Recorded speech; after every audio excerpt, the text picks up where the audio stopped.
Good morning this morning, everyone. So I figured I would do a study. I know I've already done one on the State of the Dead, but this is on a little bit different topic from the State of the Dead. And today's study is going to be on the soul and body connection. So let's go to 1 Corinthians chapter 6 and verse 19 and 20. Chapter 6, verse 19.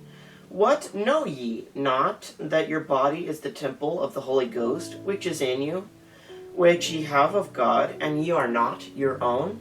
For ye are bought with a price. Therefore glorify God in your body and in your spirit, which are God's. Now, let's go to 1 Corinthians chapter 3 and verse 16 and 17.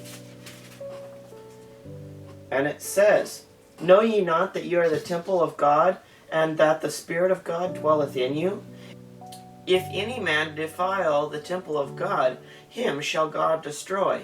For the temple of God is holy, which temple ye are. So it's saying here, if we defile our body,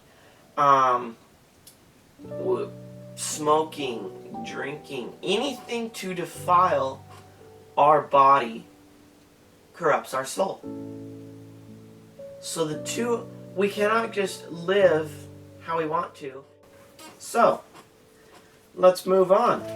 Let's go to Romans chapter 12 and verse 1.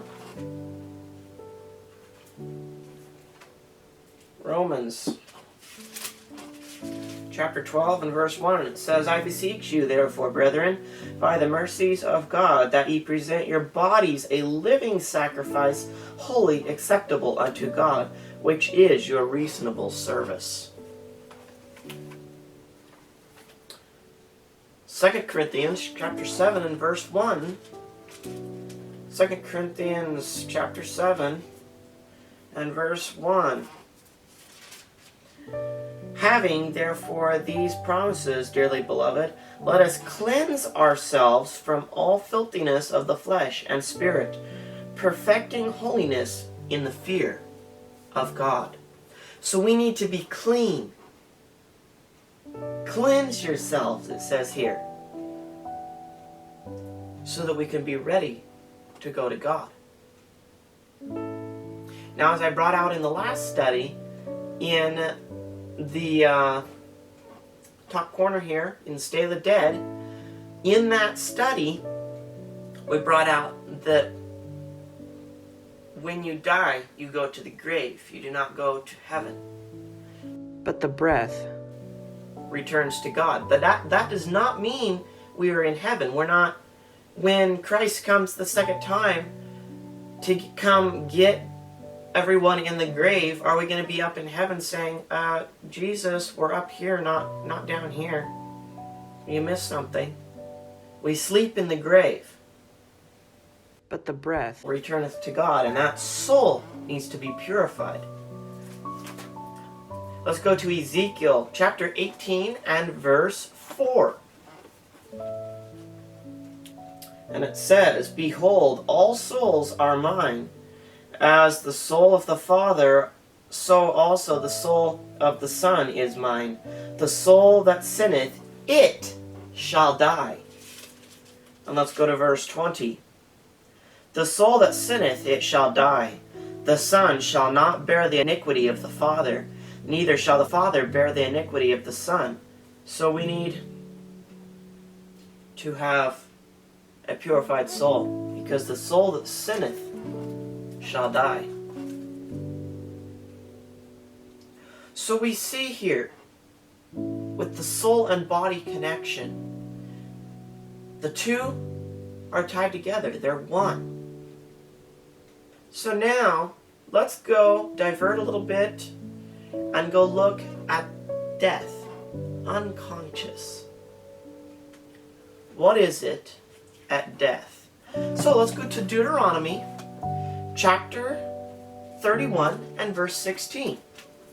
And it says, And the Lord said unto Moses, Behold, thou shalt sleep with thy fathers, and this people will rise up and go whoring after the gods of the strangers of the land, whither they go to be among them, and will forsake me, and break my covenant which I have made with them.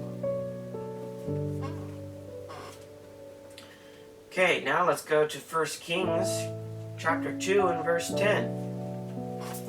And it says, "So David slept with his fathers and was buried in the city of David." So we see here that being dead is like sleeping, unconsciousness. Let's go to 1 Kings chapter 11, verse 43. Chapter 11 and verse 43. "And Solomon slept with his fathers and was buried in the city of David, and Rehoboam his son reigned in his stead." Now let's go to chapter 14 and verse 31. And it says, "And Rehoboam slept with his fathers and was buried with his fathers in the city of David." That is the first part of the Bible text. And let's go to 1 Kings chapter 22 and verse 40. 1 Kings chapter 22 and verse 40. "So Ahab slept with his fathers, and Ahaziah his son reigned in his stead." Now let's go to Psalms 13 verse 3. Moving throughout time and history in the Bible. And it says, "Consider and hear me, O Lord my God, lest I sleep the sleep of death." As we finish up, I want to go to one more verse. Ecclesiastes chapter 9 and verse 5.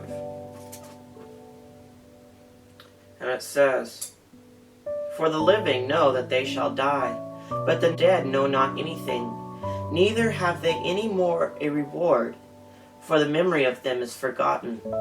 Also their love and their hatred and their envy is now perished, neither have they any more a portion forever in anything that is done under the sun." So remember, we need to have a pure heart, a clean soul, because we don't know when we will die. We do not know the future. Only God does. Some may die of old age, others of car accident. Literally today, as I pass out books, I could crash and die. You never know when your probation is up. So please, make sure that if you do die, you are ready to. Please like, share, and subscribe, and walk with God.